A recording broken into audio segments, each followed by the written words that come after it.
Unacademy. Let's crack it. Hello friends, मेरा नाम है गौरव बुडानिया और मैंने CSE 2020 में ऑल इंडिया 13th रैंक हासिल की है। और आज हम एक बहुत ही इंटरेस्टिंग टॉपिक के बारे में बात करने वाले हैं।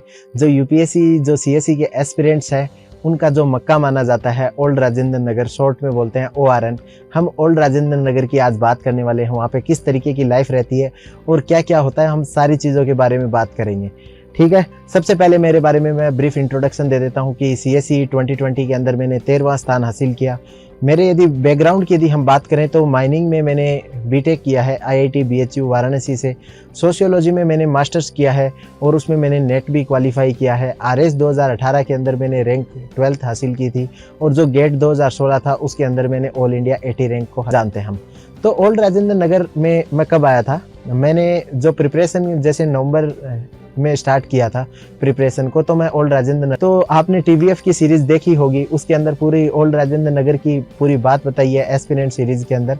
तो वैसी ही बात मैं आपको कुछ और बताने वाला हूँ। उसके अंदर थोड़ा जो ड्रामेटिक स्टाइल में बताया गया था मैं आपको मेरे एज ए छोटे भाई बहन की तरह मैं बताऊंगा।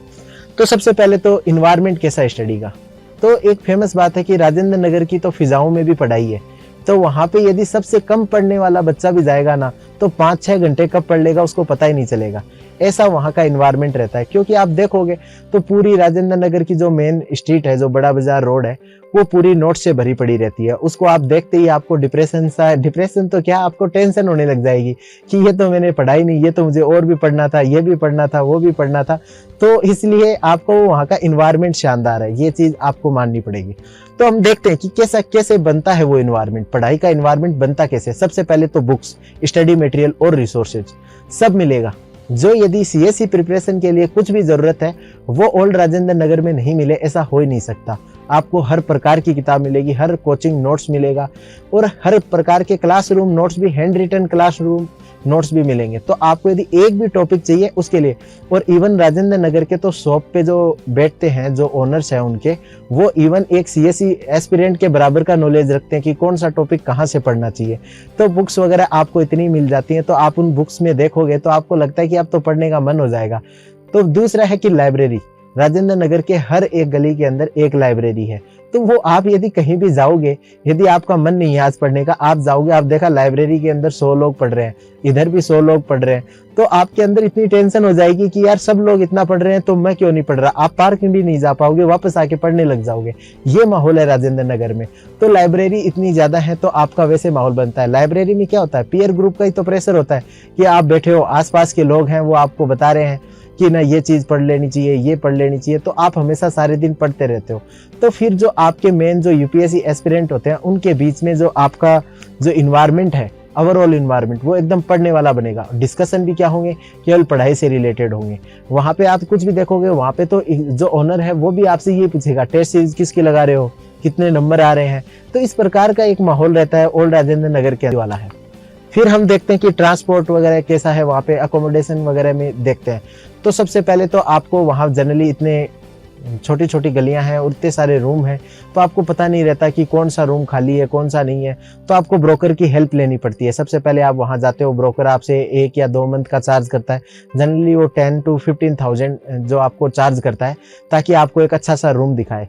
लेकिन मैं फिर भी मेरे जो एस्पिरेंट्स हैं उनको यही बताना चाहूँगा, आप 10 to 15,000 एक बार दे दीजिए, क्योंकि आपको एक अच्छा रूम मिल जाएगा। अदरवाइज आप वहाँ पे ना 10 से 12 महीने रहने वाले हो तो आप परेशान हो जाओगे कि मुझे अच्छा रूम नहीं मिला। राजेंद्र नगर में वैसे भी छोटे छोटे रूम की प्राइस इतनी ज्यादा है। तो आप क्या कीजिए कि ब्रोकर को दे दीजिए 10-15 हज़ार रुपए और सारे रूम देखिए, 1-2 रूम 3 रूम देख के थक मत जाइए। आप देखिए 5-10 रूम, और जब आपको लगे कि ये एकदम पूरा स्टडी करने लायक रूम है तभी लीजिए। रिलेटिवली थोड़ा सा हायर रेंट रहता है, तो आप हमेशा ये सोच के आइएगा कि जैसा दूसरे दिल्ली की दूसरे पार्ट्स के अंदर जो रेंट है उससे थोड़ा सा हाई रेंट रहेगा।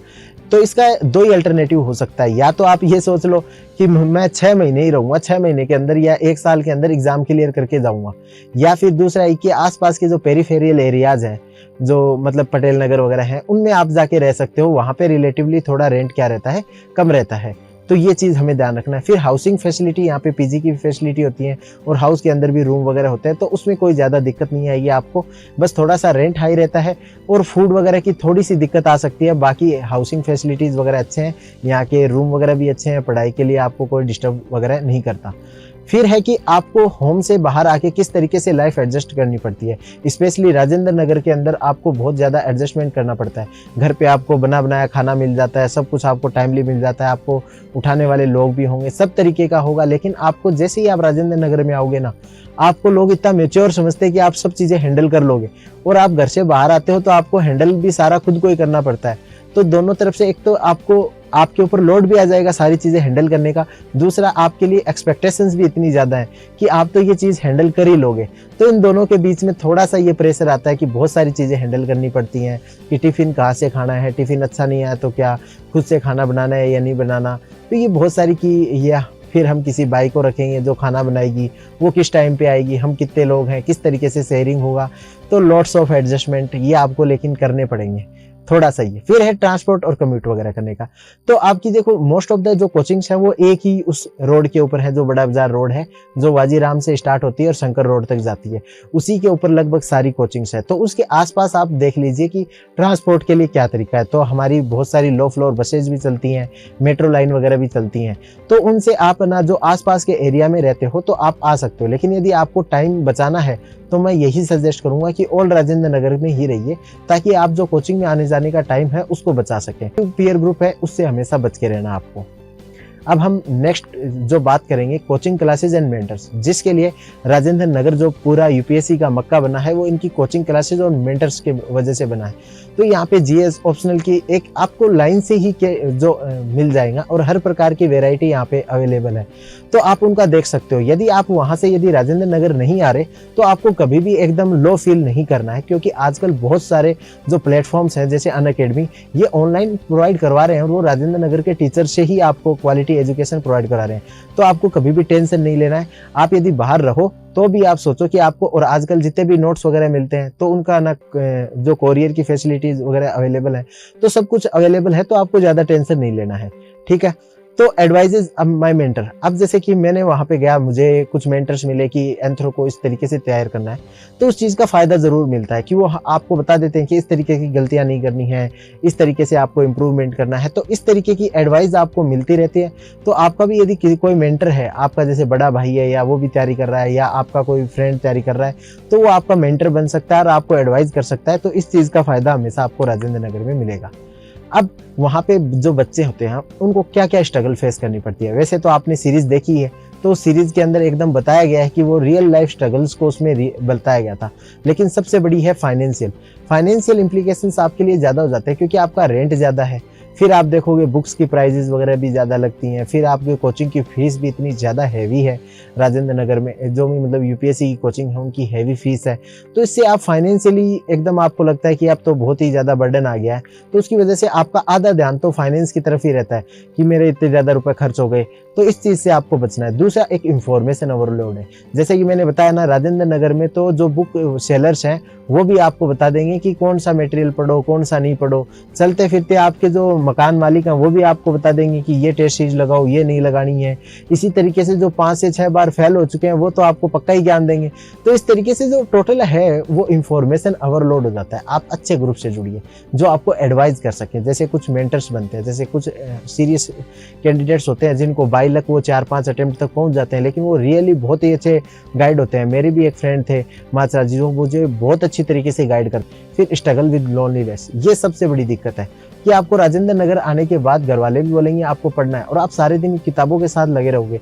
आपकी जो सोशल लाइफ है वो पूरी खत्म हो जाएगी, आपके जो फ्रेंड्स हैं वो भी काफ़ी कम हो जाएंगे। और ये जो फ्रेंड्स आपकी राजेंद्र नगर में बने हैं वो केवल पढ़ाई से रिलेटेड हैं। वो आपको पढ़ाई से मतलब आपके साथ कंपटीशन भी करेंगे वो। तो एक आपको जब आपको compete करेंगे वो, और आप जब उस कंपटीशन में पिछड़ जाओगे ना, तो आपको एकदम लोनलीनेस लगेगा कि मैं तो अकेला ही रह गया, सब लोग हो गए। और ये स्पेशली दिक्कत तब आती है जब आपका जो पीयर ग्रुप है उसमें से 2-3 बच्चों का सिलेक्शन हो जाता है, आप 1-2 लोग पीछे रह जाते हो, तो सबसे ज़्यादा आपको अकेला लगता है कि वो लोग सेलेक्ट हो गए, अब मैं किसके साथ तैयारी करूँगा। इस प्रकार की प्रॉब्लम आपको आती है। तो हमेशा इस प्रकार की प्रॉब्लम से बचिए, आप आराम से चिल रहिए। इस बार उनका सिलेक्शन हुआ है, अगली बार आपका भी होगा। तो अब लास्ट में जो मैं राजेंद्र नगर भी रहा हूँ और मैंने अपने घर से भी पूरी पढ़ाई की है, तो अब हम कंपेयर करते हैं कि राजेंद्र नगर जाना चाहिए या फिर हम होम टाउन पे, जो होम टाउन है वहाँ रह के भी हमारी स्टडी कर सकते हैं।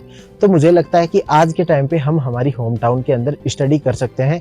केवल जो चीज़ की ज़रूरत है वो है आपकी जिद होनी चाहिए और आपके पास एक डिसिप्लिन होना चाहिए। यदि आपके पास डिसिप्लिन है तो आपको कंटेंट तो ऑनलाइन मिल जाएगा, आपको हर प्रकार का कंटेंट ऑनलाइन अवेलेबल है, हर प्रकार के कोचिंग के नोट्स वगैरह आपको अवेलेबल है।